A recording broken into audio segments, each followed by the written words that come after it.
Oke, selamat datang lagi. Di bahasan kali ini kita bakal ngupas tuntas salah satu keputusan paling krusial ya dalam dunia bisnis. Gimana sih sebuah perusahaan mendanai perjalanannya dari sekedar ide sampai jadi raksasa industri. Ini semua tentang struktur modal, sebuah keputusan yang bisa bikin perusahaan melesat atau justru terpuruk. Pernah kepikiran nggak sih, pas lagi megang HP atau pakai aplikasi favorit, gimana ceritanya sebuah ide, mungkin awalnya cuma di garasi rumah, bisa jadi perusahaan raksasa global? Bahan bakarnya apa sih yang bisa mendorong ambisi sebesar itu? Jawabannya tuh sebenarnya simple banget. Semuanya berawal dari modal. Modal itu ibarat darahnya bisnis ya kan? Dialah yang bikin sebuah ide bisa tumbuh, berkembang, dan akhirnya mencapai potensi maksimalnya.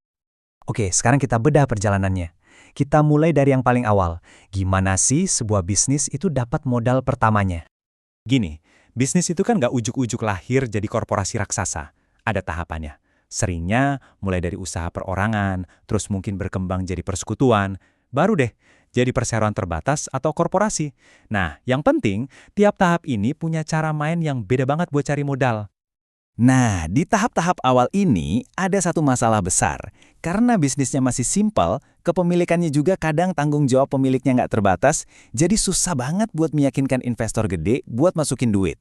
Ya, ini jadi kayak tembok penghalang buat mereka bisa tumbuh lebih besar. Contoh paling gampangnya, lihat aja perusahaan sekelas HP dan Microsoft. Mereka juga sadar buat bisa naik kelas, ya strukturnya harus diubah. Mereka butuh akses ke kolam modal yang jauh lebih gede. Dan jadi korporasi itu kuncinya.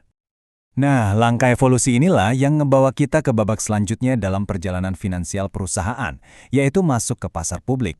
Dan ini lompatannya gede banget. Disinilah muncul istilah yang sering kita dengar, IPO atau Initial Public Offering. IPO ini ya secara langsung jadi solusi buat masalah modal tadi. Bayangin aja, ini kayak buka pintu dari kolam kecil punya pendiri langsung ke samudra modal publik yang luasnya bukan main. Tiba-tiba perusahaan bisa narik duit dari siapa aja, nggak cuma dari kantong segelintir orang. Oke, jadi perusahaannya sekarang udah jadi korporasi, mungkin udah IPO juga. Buat jalan terus, buat tumbuh, mereka punya dua tuas utama nih. Dua tuas yang bisa ditarik buat mendanai semua operasional dan proyek-proyek gede mereka. Nah, kombinasi dari dua tuas inilah yang secara resmi kita sebut struktur modal. Jadi, ini bukan cuma soal punya duit, tapi lebih ke dari mana duit itu datang. Ini soal nemuin racikan yang pas antara duit pinjaman sama duit dari hasil jual kepemilikan. Yuk, kita bedah pilihannya. Di satu sisi, ada utang. Anggap aja ini minjem duit. Keuntungan terbesarnya? Bunga yang kita bayar itu bisa jadi pengurang pajak. Keren kan? Tapi, ada tapinya. Ada kewajiban bayar cicilan rutin. Kalau sampai macet, wah bisa bahaya. Terus di sisi lain ada ekuitas. Ini kayak kita jual potongan kue perusahaan kita. Enaknya, ya nggak ada kewajiban buat balikin duitnya. Tapi, porsi kepemilikan pendiri jadi makin kecil atau istilahnya terdilusi. Biasanya nih ya, perusahaan yang pendapatannya stabil, kayak perusahaan listrik atau jalan tol, mereka cenderung lebih berani pakai banyak utang. Beda sama perusahaan teknologi baru yang pendapatannya masih naik turun, mereka biasanya lebih ngandelin ekuitas. Nah, ini dia intinya dari manajemen keuangan. Jadi ini bukan pilihan hitam atau putih ya, tapi lebih kayak seni menyeimbangkan, sebuah pilihan strategis antara resiko dan imbal hasil. Coba kita fokus keuntungan terbesar dari utang tadi, si pelindung pajak atau tax shield. Gini cara kerjanya. Karena bunga pinjaman itu dianggap biaya bisnis, setiap rupiah yang perusahaan bayar buat bunga itu bisa mengurangi laba kena pajaknya. Efeknya apa? Utang jadi kelihatan lebih murah sebagai sumber pendanaan. Tapi, kayak yang saya bilang tadi, semua ada harganya. Makin banyak utang, makin gede juga yang namanya resiko keuangan. Sederhananya, ini tuh resiko ekstra yang bebannya jatuh ke pundak para pemilik saham, bukan ke yang ngasih pinjaman. Gini deh logikanya. Anggap aja yang ngasih utang itu kayak tamu VIP. Mereka harus dibayar duluan, mau bisnis lagi untung gede atau rugi sekalipun.